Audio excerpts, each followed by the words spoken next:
Kesempatan pertama akan diberikan kepada calon presiden nomor urut 2 untuk bertanya kepada calon presiden nomor urut 1. Waktu Bapak 1 menit dimulai dari sekarang. Mas Anies pernah jadi gubernur 5 tahun di DKI. Anggaran DKI setahun sekitar 80 T. Jumlah penduduk Indonesia DKI 10 juta kira kurang lebih. APBD Jawa Barat 35 T, jumlah penduduknya 50 juta, 5 kali DKI. Tetapi selama Mas Anies mimpin, sering sekali DKI menerima indeks polusi tertinggi di dunia. Bagaimana dengan anggaran 80 T, Pak Anies sebagai gubernur tidak dapat berbuat sesuatu yang berarti untuk mengurangi polusi? Terima kasih.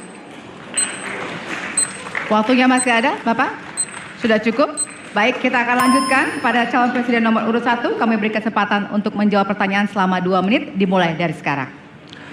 Pak Prabowo, terima kasih atas pertanyaan yang bagus, tetapi kurang akurat. Saya akan jelaskan, Pak. Ketika satu daerah mengatakan di tempat kami tidak ada COVID, di tempat kami COVID banyak, lalu yang tidak ada COVID kami tanya, kenapa tidak ada COVID? Nah, kami nggak punya alat testing, Pak. Karena tidak punya alat testing, maka tidak ada COVID. Yang punya alat testing, maka ada COVID. Okay? Saya tidak tanya COVID, saya tanya polusi. Boleh saya selesaikan dulu? Ya. Jadi, apa yang terjadi? Di Jakarta kami memasang alat pemantau polusi udara. Bila masalah polusi udara itu bersumber dari dalam kota Jakarta, maka hari ini, besok, minggu depan konsisten selalu akan kotor. Tapi apa yang terjadi? Ada hari di mana kita bersih, ada hari di mana kita kotor. Ada masa minggu pagi, Jagakarsa sangat kotor. Apa yang terjadi? Polusi udara tak punya KTP.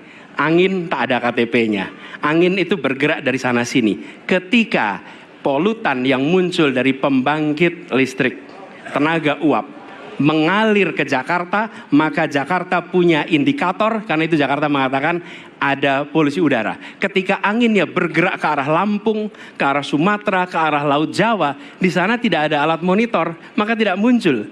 Dan Jakarta pada saat itu bersih. Kalau problemnya dari dalam kota saja, maka konsisten tiap waktu. Ya, kita punya masalah polusi. Karena itu kita kerjakan dengan apa?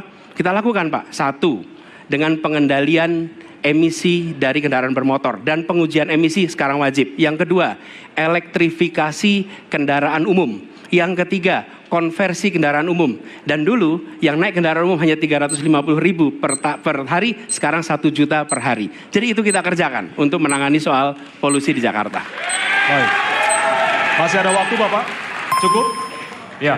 Kami persilakan kepada calon presiden nomor urut 2 untuk kemudian menanggapi jawaban dari calon presiden nomor urut 1.